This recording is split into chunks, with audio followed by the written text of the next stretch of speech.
I want to be so much bigger. I want to be a household name, and I want AEW to make a women's tag division. Yes. And I want to hold those belts. I want to be the first AEW women's tag champion. Women's Wrestling Talk, the #1 women's wrestling network on the planet.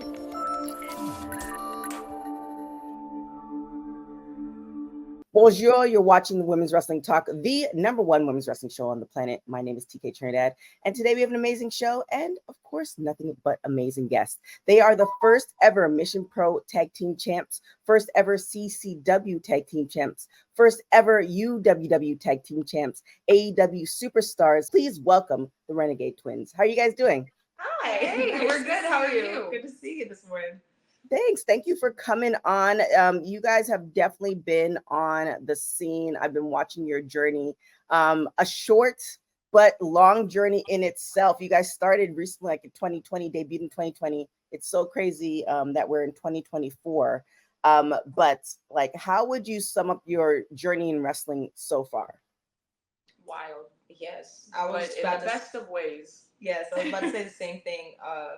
Crazy, unexpected, amazing, fun, all over the place. Yeah, I don't know how to explain it. I know that might sound chaotic to some people, but it's great and it's fun and we enjoy it. I feel like that's the business. Definitely. Now, two big things happened this year. One, you have it every year. Your birthday, turned 24 recently. To me, birthdays and New Year's are always like a good reset button for me. So now kind of hitting that 24th birthday, what do you guys have like goals personally and professionally? Well, I don't think we've really thought about it too much. I don't think I've really processed our birthday. The fact that we've turned 24, it hasn't really dawned on me. We were also separated on our birthday this year for the first time. Yes. So it was, I don't think it hit us the same as it normally does. Mm-hmm. And we didn't get to spend the same amount of time that we like normally get to spend with each other on our birthday, which actually made me very sad. But I personally think that, I don't know, I think the 24 hasn't really sunk in, but I think that we definitely have goals. I hope that by the end of this year, we are in a new and better place as far as like our position in our company goes. I want to be so much bigger. I want to be a household name, and I want AEW to make a women's tag division. Yes. And I want to hold those belts. I want to be the first AEW women's tag champion. And I think that's a personal goal of mine. Yes. And I think that our goals are the same and yet have changed at the same time. At the end of the day, our goal is to expand women's wrestling and women's tag wrestling. And as life has gone on, that has diverted and changed slightly in the way that we have gotten to do that. But I think in the long run, that is still our goal. We just really want to be the best in this. And we also really want to prove that women's tag wrestling specifically is a big thing and can be a big thing. So talking about AEW and ROH, so Robyn, we saw you in a match with Thunder Rosa recently. Before we get into that, Charlette, so we haven't seen you in a little bit. So just tell everybody, like, what's going on, not necessarily what's going on, but, why we haven't seen you. At the start of the year, I had a small incident occur that put me out for 6 months. We're quickly approaching that 6 months now. But what I've been doing during that 6 months is I've learned how to cut hair. I've become a barber as kind of like a side job while I'm out. I'm here and I'm supporting Robyn and trying to help her as much behind the scenes as I can, trying to be there as much as I can for her. But we're quickly approaching the end of our 6 months. So hopefully you guys should start seeing me more back out there with her. And when she comes back, y'all, watch out. I mean, I like to see it so because I saw you, Robyn, on ROH and then recently on AEW. So before we get into that match with Thunder Rosa, what's it like kind of almost being on the road by yourself? Because, I mean, you guys are twins, so you've been together for a long time. I can tell you, being at home by myself has not been very much fun. But I would say that at first it was nice. Like, I'm chilling. I'm by myself all the time. It was cool. It sucked when I had to get to work and I didn't have my other half there. But the traveling part of what it was cool. But after about a few weeks, like, I got very over it. I called Charlette at one point and I'm telling her, I'm like, because I was having a conversation with myself in the elevator by myself. I literally was having a full blown, like, saying it verbally outside of my brain. And I'm like, why am I doing that? Like, that doesn't make any sense. Charlette would typically be here, but she's not. And like, so I called her on the phone and I was like, I want you to understand that I miss you. I clearly am missing you very much because I am subconsciously just speaking out loud, thinking like, oh, there's always a second person. There's always somebody there. Right. Not now. So I Aw. think I absolutely am missing that, and not just, you know, the wrestling part of this and like our careers, but I miss my companion. I miss my other half. Oh my God. I like that. I was gonna say her match the other day with Thunder. I know I called her at least 12 times in 2 hours to make sure that I knew what was going on, and I was somewhat involved in the situation, even though I couldn't be there. And Yeah. even I was sitting there talking about, I'm coming out from underneath the ring, guys. I'm about to run down the ramp, y'all. So, like, I get it. I just want to be back so bad, and I want to be able to travel with her and just be the Renegade Twins again, you know? Well, I mean, I definitely feel obviously the love. But I mean, also love for Thunder Rosa. Like, you guys, you know, first ever Mission Pro Tag Team Champs, and now on this on a bigger stage, having this like amazing match with her. How did that come about, and how did you feel it went? I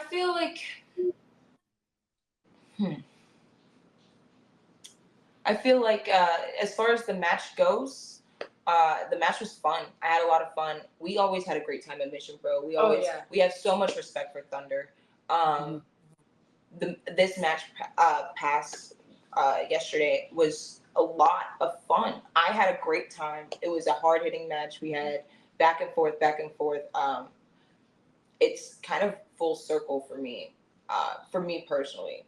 Me and Charlotte have always loved Thunder. From NWA till now. Yes, and we always thought that she was just great.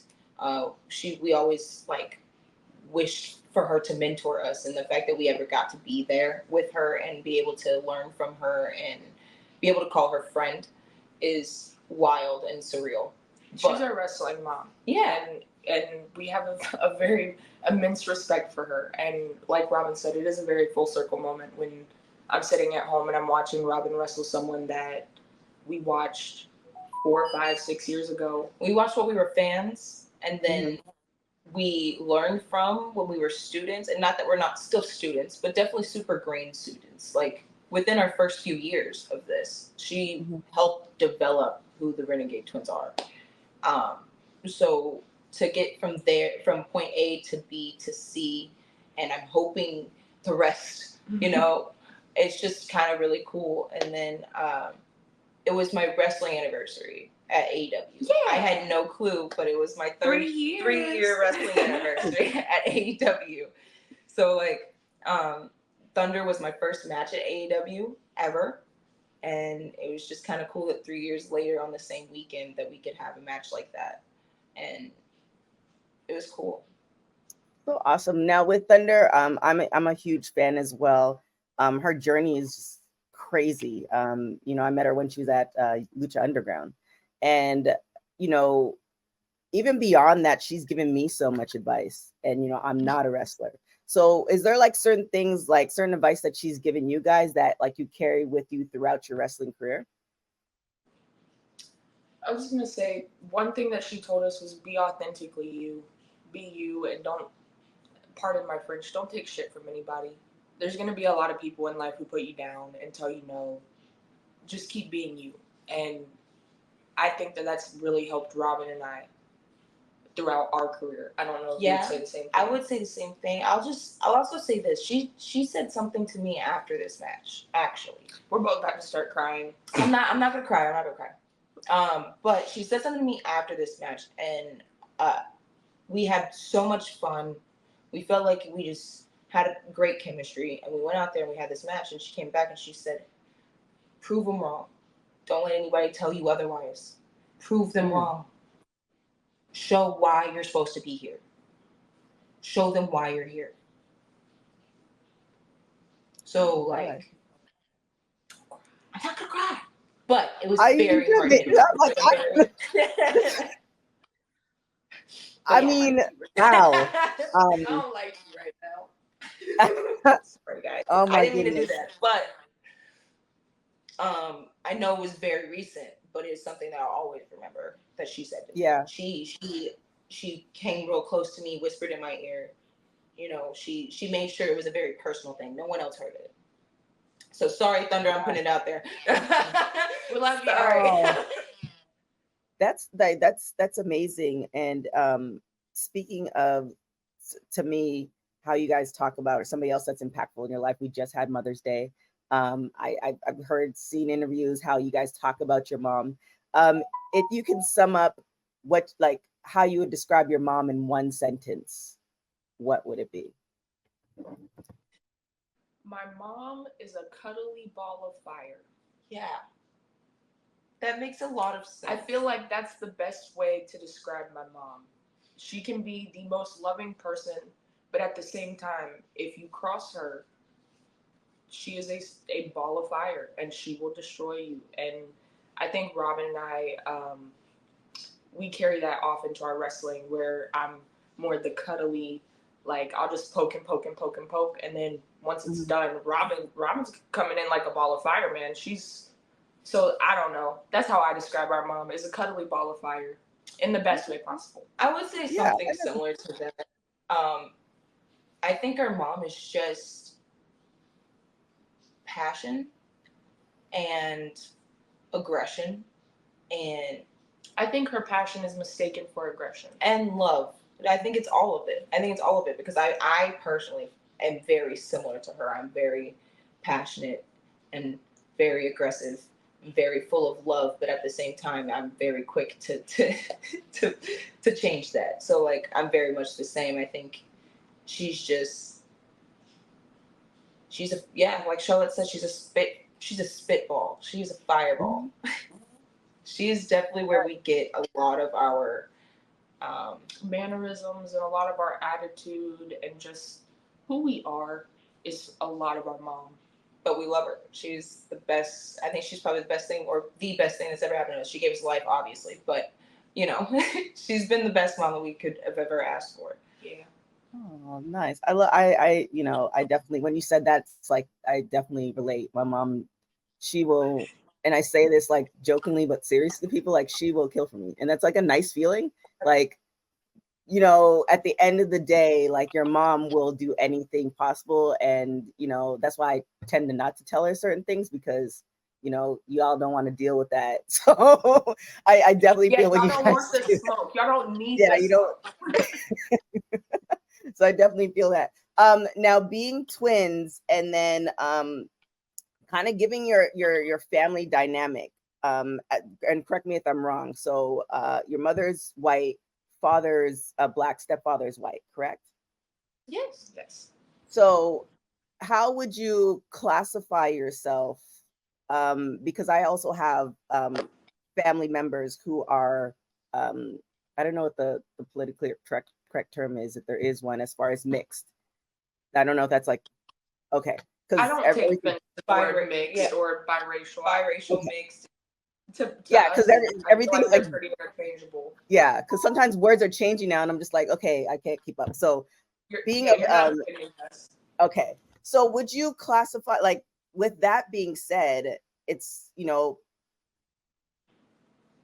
in certain arenas, because when I saw you guys for the first time, I kind of was like, okay, well, you guys look light skinned, like, and I didn't know what your makeup was, right? And so to me, it's like black twins in wrestling. And, you know, not necessarily taking away anything from your mom or anything like that, but it's just like, it's still a huge thing. Representation, different stories, stuff like that. And so, like, what does that mean to you? I feel, for me, that yes, as much as we are white, we are black. it is very important to me that we represent that and that we show love to that side of our lives. But it also is very important to me that we don't forget exactly where we came from. We were raised with the idea of we are the sum of all of our parts. I was gonna say our mom taught us that we are the sum of all who have created us. Whether that be Black, white, Hispanic, Asian, it doesn't matter. You are just the sum of all the parts that have created you.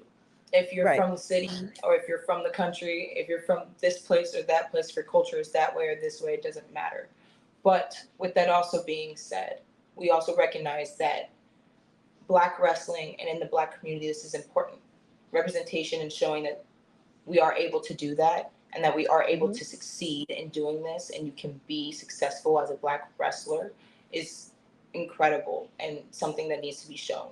So we do believe in that, yes. We, for the first few years of our career, we were very hesitant on it. We found ourselves having to justify our race a lot in the first couple years. Our skin color doesn't necessarily portray that we are Black. I look more Hispanic than I look Black. And I can pull off mixed because my hair color and certain features on my face. But if you were to look at us from like just kind of like first glance, no one would really assume that. We had a lot of comments that way when we first started. You're Black? No, you're not Black. We actually got called Latinas, and we were people part of thought we were Thunder's kids. Yeah, we were. People thought that. And when Latin American Day came around and like Appreciation Day came around, like we were posting those, and we had to publicly come out and say, as much as we appreciate this, and thank you for the recognition, but we don't feel comfortable claiming something that's not our culture. It's not ours. So we've worked with that a little bit, and mostly because we don't want to step on the toes of our own community or any other community.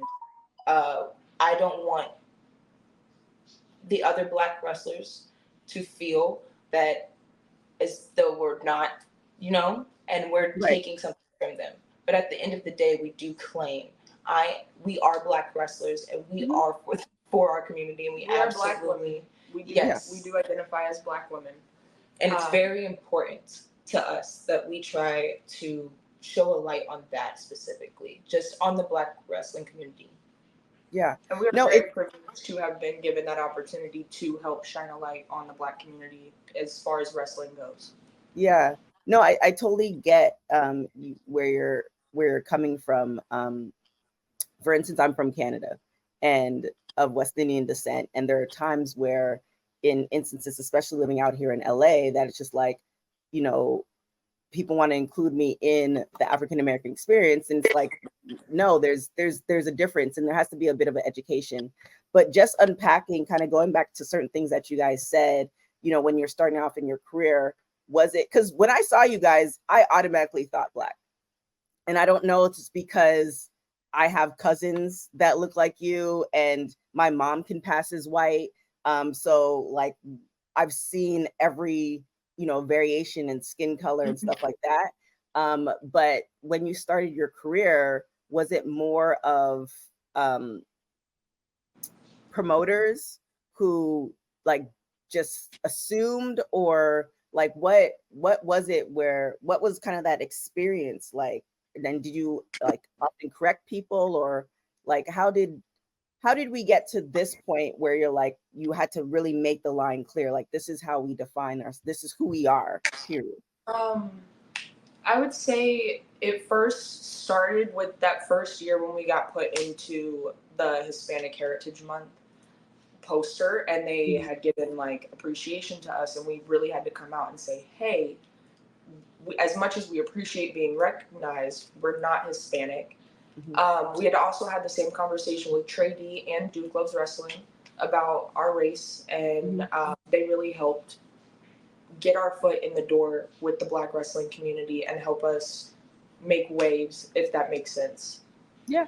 I would say that as well. I would say personally that I think the hard change was when we realized, for me at least, that our community, our career, the place that we decided to put ourselves permanently, at the basic of it all, are who we are, what is in our blood. They don't know it. They don't know who we are. they're assuming. So with that being said, it was more of a, hey, we need to let people know that this is exactly who we are.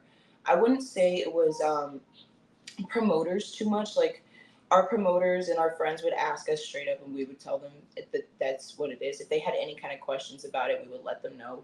It was more so the fans, like I said, who had made the appreciation posters for a completely different heritage than our own. So that's when we really had to look at it and go, okay, well, the world's assuming now. Now we need to make it more clear.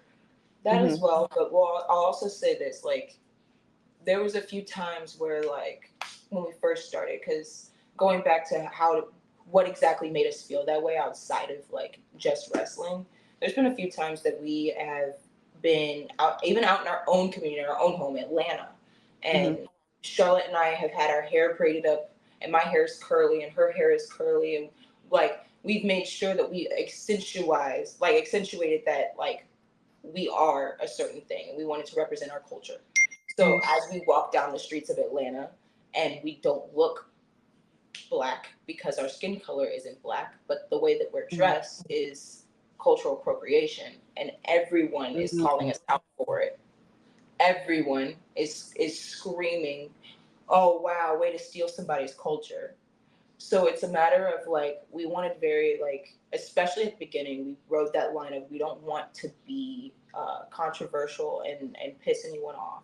But at the end of the day, we want to let people know who we are.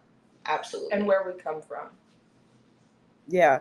It's oftentimes, especially when you represent two or more things, people often want you to choose. I mean, you can talk about the vice president. She claims her Jamaican descent and her Indian descent, and people are like, well, you have to pick. And it's like, no, you don't have to. So I definitely understand where you guys are coming from. I can't speak to your experience, but I can definitely feel empathetic to it, because it's frustrating, because you know what you are, and then you have people. There's so many different. I mean, that's a whole nother discussion as far as, like, colorism and stuff like that. But I just really wanted people to understand that, and then also for me to tell you, like, the impact you're making in wrestling, because there are little girls who see you, and now they're going to look up to you. You know what I'm saying? Like, and this is the beautiful thing about, in particularly, Black women in wrestling, where we are right now. Because when Women's Wrestling Talk first started in 2017, I didn't think we were going to see so many champions. Like, I thought, at that time it was like Naomi was it. Like, she was, is like, oh, she's amazing, Black girl magic, all that stuff. But where we are right now, where we're seeing, like, the big three in WWE, and we're seeing Janai Kai, MLW, and like, it's just an amazing thing to see. And then also seeing you guys killing it in such a short period of time. Like,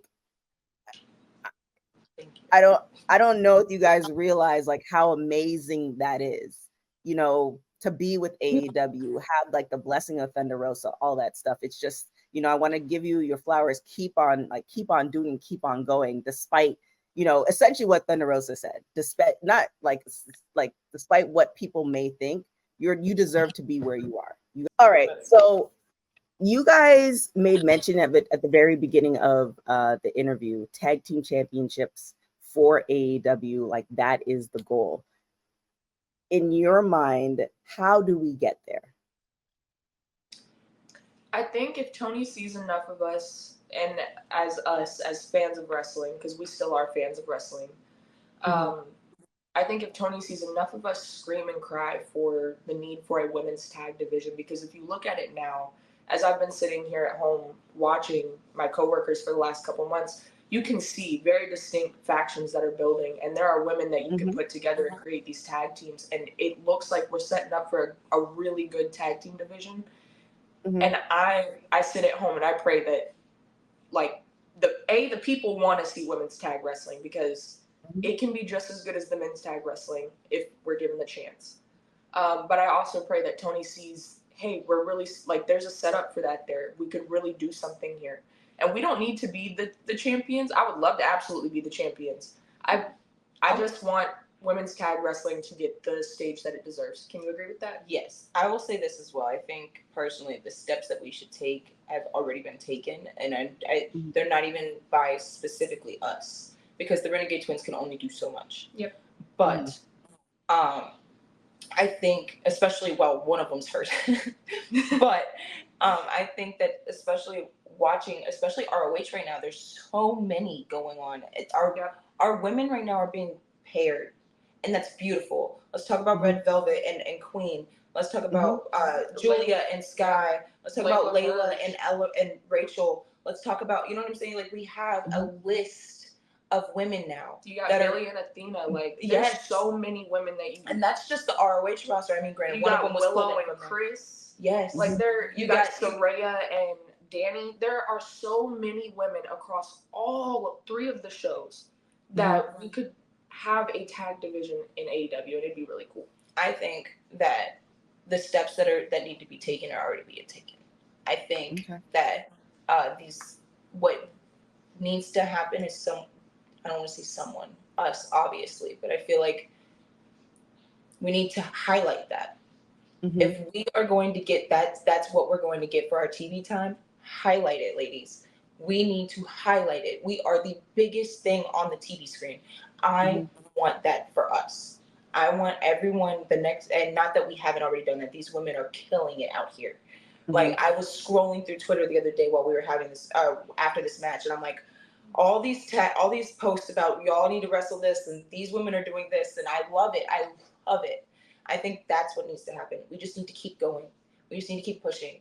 What needs to keep happening is we need more TV time. We need to keep putting tag wrestling on television, and we need to keep killing it. And eventually what's going to happen is we're going to start a revolution, and everybody's going to want to watch it. And nothing else is going to be on television except for women's wrestling and women's tag wrestling at that. So that's really what I think needs to happen going next. I like it. Now, I mean, I'm known for creating like these crazy stories. So, like, you know, to me it seems like you're getting a good push, Robyn, like by yourself.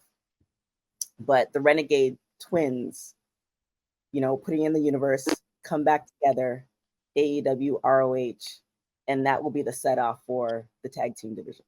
Because just visually, like, and then storyline, like, there's twins, it's not common.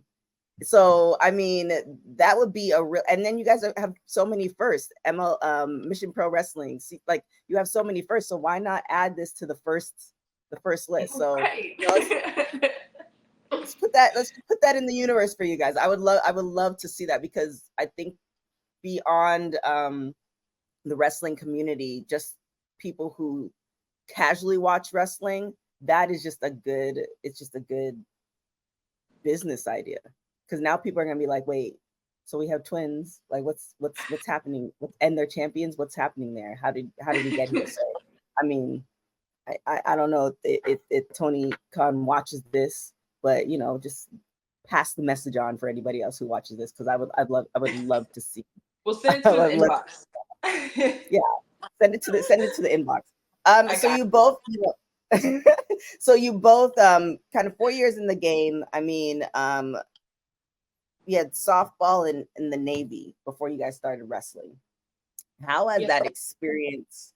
Has that experience, both those experiences, translated into wrestling? Have you taken certain things from those aspects and applied it to wrestling, or is it just a complete hard stop and you did something, you know, wrestling was totally different? I would say from my perspective, it's not very much different. What I did was I was in ROTC for a year or so when I was in high school, and from there I knew that that's what I wanted to do with my life. I wanted to go into the Navy. Obviously that didn't happen.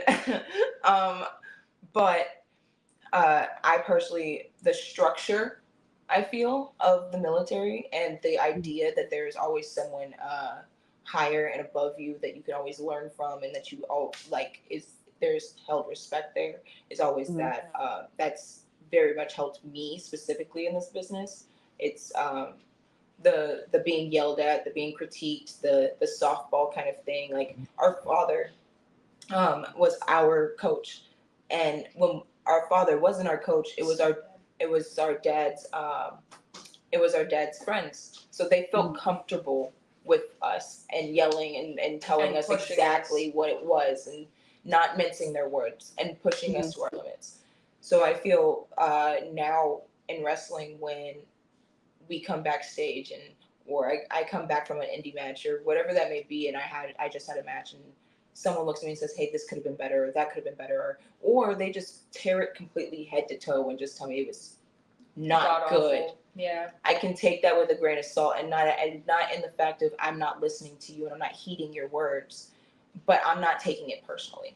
Right. I It's understand. a critique. Yeah, I understand that you're just trying to better me at the end of the day.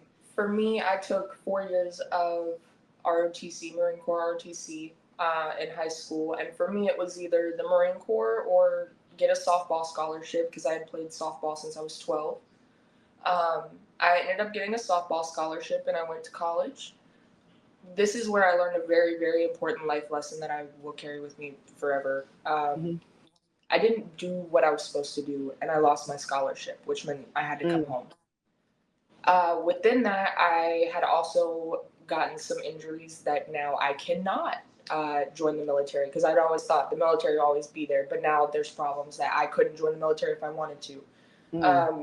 But with the loss of my scholarship and having to come back home and then jumping into wrestling a year later, it really helped me put into perspective how quickly things can change and how quickly things can go away if you don't work hard. So it's a constant reminder for me to, even if it's uncomfortable and even if I don't want to continue to work and grind hard just so that I look good as an athlete, but I also don't let down my fellow athletes, if that makes sense. As far as like bucket lists of folks that you haven't wrestled just yet, who would you like to wrestle? I want to wrestle Haley J and her mama. That's who I want to wrestle. That's a good I want answer. to I didn't wrestle even think Haley about J that. and her mama. If I had to say specifically one person that we haven't wrestled yet that like I really, really want to wrestle, those two women, I would love to wrestle them.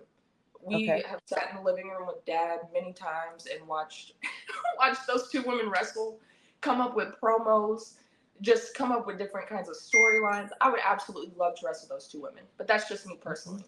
I'm trying to think here. Not that there's not anybody that I wouldn't want to wrestle on out there. The first person that came to my mind, and unfortunately I think it's singles just because I'm singles right now.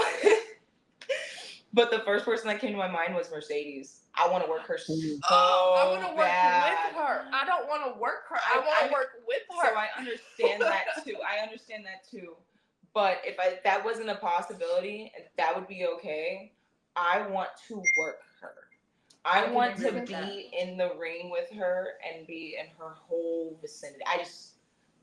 I want to do that. It was really cool when I got to wrestle Ruby Soho. It was really cool to me. And when I came backstage and we were done with everything, I told her, I said, hey man, this is going to sound very like I'm a mark. I'm the biggest fan right now, but I just want to let you know that I had a moment in my brain when you were kicking me in the face that I was wrestling. She's like, I just got kicked in the face by Ruby Soho. Dude, I was like, oh my God. I'm wrestling Ruby Soho right now. But she knew we both felt that way, and she's one of the absolute sweetest people in the entire world. But it's just things like that. I think that was the very first person in my brain. I would love to just share the ring with her. I get that too. And so how do we, Mercedes is with AEW. So how do we get this match? Because it's possible. It's not like, a Charlotte Flair, because she's a WWE lifer, and eventually, because I know you guys did have a tryout, that might come in your future. But right now you're with AEW and Mercedes is there. So how do we make that happen? I know. I'm hoping. My fingers are crossed. I have yet to work on the same day as her, so I'm hoping. Okay. I was gonna say we have yet to meet her backstage, so we're still waiting on that day. All right, but Double or Nothing is coming up. In like 3 or 4 weeks? So you guys gonna be out in Vegas or? I think so. Actually, I think we might be. We'll see what happens, but we'll see. I would love to watch her in that match. I think her and Yeah, Willow are going to tear it down. So beyond wrestling, what do you guys do for fun? I crochet. Yes. I'll go get something real quick. I'll be right back.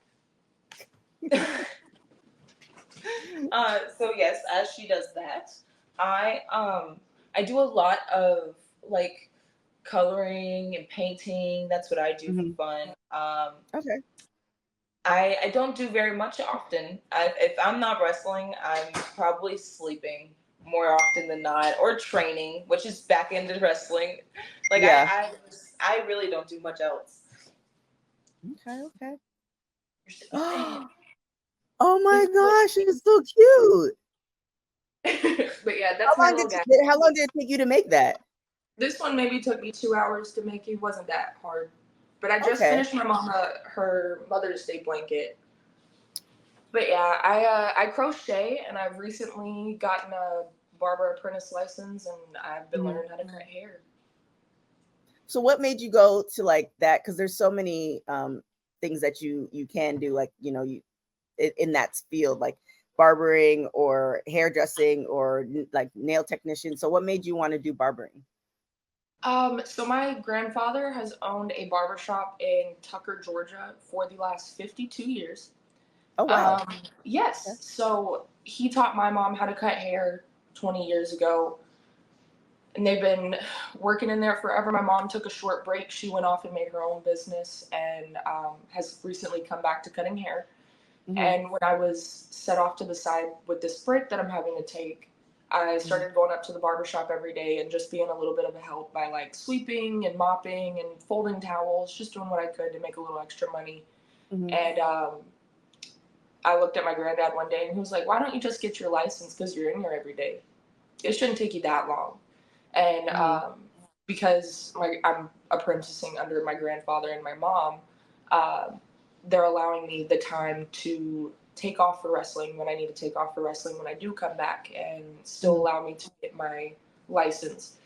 But the entire point was to make the barbershop 3 generations deep. So we have my grandfather, my mom, and me. Wow. So yeah, that speaks to like the business and entrepreneurial aspect of your mother and your grandfather.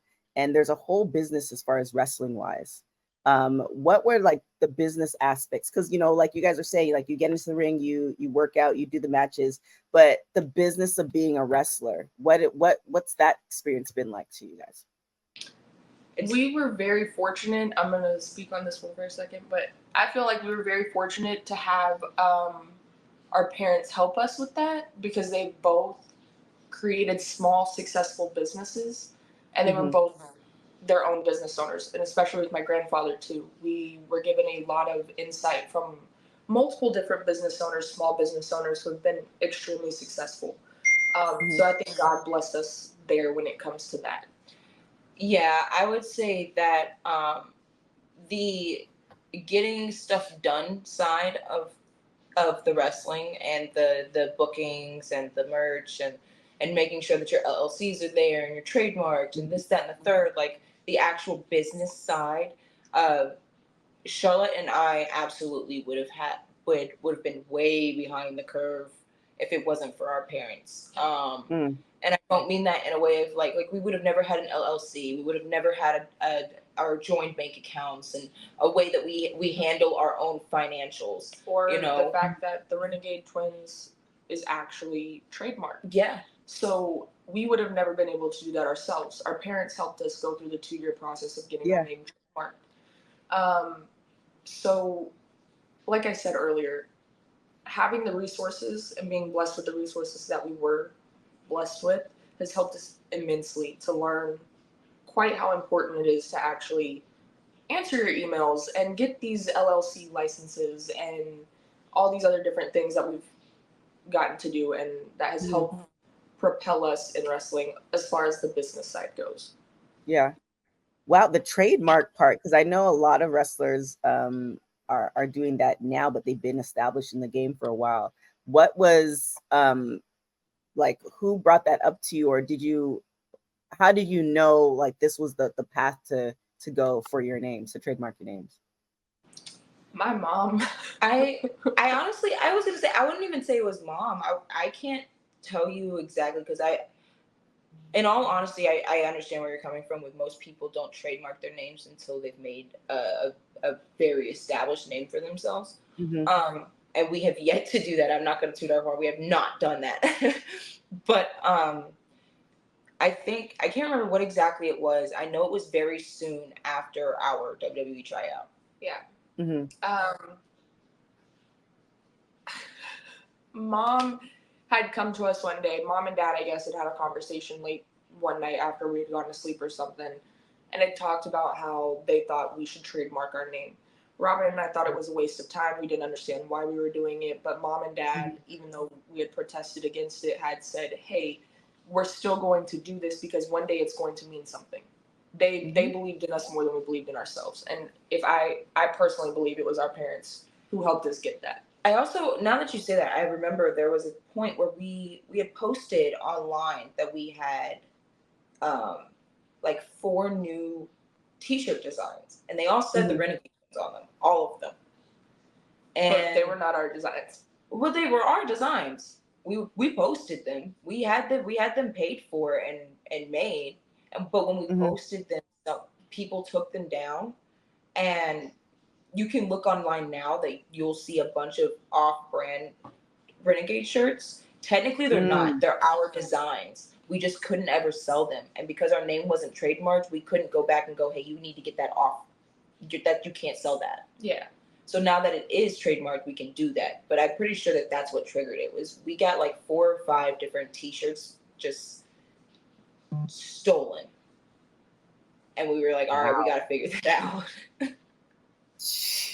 Yeah, it's the social media, the biz, like it's just it's a lot. So, you know, definitely shout out to your parents for like helping to navigate that, because if done right, you know, you're better than most. But it done incorrectly, you know, not only you're doing the wrestling thing, now you have to figure out like shirts and merch. And, you know, I had one wrestler, she was talking about how you would make more money printing your own shirts, but now you have to come up with, you know, the front end of it. And, you know, how do you navigate that? And, you know, drop shipping is like, it's a whole nother thing. And then also to be great at wrestling is just the balance in it is just, it's a lot. Just me thinking about it is just like, this is very daunting. So shout out to your parents. Yeah, we were very blessed with our parents. I will say that they did tell us to do it ourselves. Granted, they were there to hold our hands, but for the most part, or really, let me not say hold our hands, but guide us in the way. Yeah. But it was very much, hey, you need to do this. They opened up a lot of doors, and once the doors were open, they took it as a, hey, we're going to teach you how to do this. I'm not just going to do it for you. So they encouraged, it was a constant, hey, have you guys. And I think without that support system, that we definitely would not have the LLC that we have, or the trademark that we have, or our big cartel, or any of our merch that we do get printed locally. And like, we wouldn't have any of those things without our parents. We were blessed with a very, very, very good support team that a lot of people in this industry are not blessed with. Yeah. No, I definitely agree. I mean, I often tell, you know, podcasters, like, you know, go and open up like a DBA or LLC and write all of that stuff off. And, you know, you can only tell people things, but they don't jump on it. It's just kind of like, well, I don't know what to tell you. With everything that's going on, you know, you guys stated some of your 2024 goals and beyond with the tag team and stuff like that. Has anybody reached out to you beyond the AEW like sphere, beyond Thunder Rosa, beyond QT, that's kind of like let you know that you guys are on the right path? There's been a number of people. I was gonna say, I couldn't really, I don't want to say I couldn't put names on it, because I can. I just feel like I will say a year ago, Billy Corgan told us when we won his titles at NWA that he thought we were going down a good path, and that he thought that we were marketable, and that we should keep doing what we were doing. I can also say that TNA really enjoyed what we were doing. Impact, they really enjoyed what we were doing a year and a half to 2 years ago, and they said, Gail Kim said that we were going down the right track with what we were doing in our characters and how we wrestled. And there's a lot of older wrestlers like Glacier, who yes is our coach, but very much went out of his way to let us know. Cody Rhodes, he told us that. He gave us our name. Him and QT. Ernest. Yep. Ernest the Cat Miller. You know, he's done that. There's been a few people over the years that have reached out to us and said, "Hey, you guys are really going out of your way to do something cool, and I think you guys should keep it up." To say Ricardo Rodriguez, Chris Marvel. There's a lot of people that have touched us in our career, that have said something along the lines of, "You guys are doing a very good job." And most of these people have had a hand on in our careers. Most of those people, either we've spent time within the ring, spent time listening to, asking questions, trying to get to understand their mindset and what's going on. Most of those people are people that we tried very hard to take something from and apply it to our careers. And you just said something, I might have missed it. So you said Cody Rhodes gave you guys your names? Yes, Cody and QT. Cody and QT, yeah. Yep. They called us the Twins. All the time, the Twins. And we called ourselves the Renegades. And Cody looked at us one day, Cody and QT, and they were like, "Why don't y'all just call yourself the Renegade Twins?" And it's stuck ever since then. So here we are, 4 years later, 4 years later, talking about Renegade Twins. Yeah, that is, I mean, that name just embodies you guys, like what you guys talked about, how you described your mother, like the extension of everything and the combination and stuff that's a brilliant name, and good thing you guys have it trademarked and LLC. Right. It's all tying in. It all makes sense. But I kind of want to finish up on a fun note. I want to kind of let people know the stuff that we were talking about as far as pets and animals and stuff like that. So, just give a little love to your animals, talk a little bit about them. And, because I am now a dog mom, so I want to talk about dogs all the time. Let me go get them real quick. I'm going to get them so you guys can see them. Well, yeah, it's just while she's gone, I'll fill you in on what the dogs are. Okay. We have two little pups. One is named Biscuit, one is named Hercules. They're both boxer pit Chihuahua mixes, which sounds crazy, but they're super cute and super small. At least mine is. Was a boxer pit. Hi, Hercules. Was a Chihuahua. Come here. Hi, Hercules. Oh my gosh. Say hello. So cute. Say hello. And then Biscuit. This is Lady Biscuit. Oh my god. These are our babies. This one's mine. Oh. This is for and this one's not in my face. This one's Biscuit.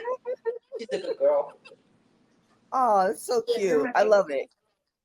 Oh, I do the same thing with my dog. It's like no, we can do the love, but not here.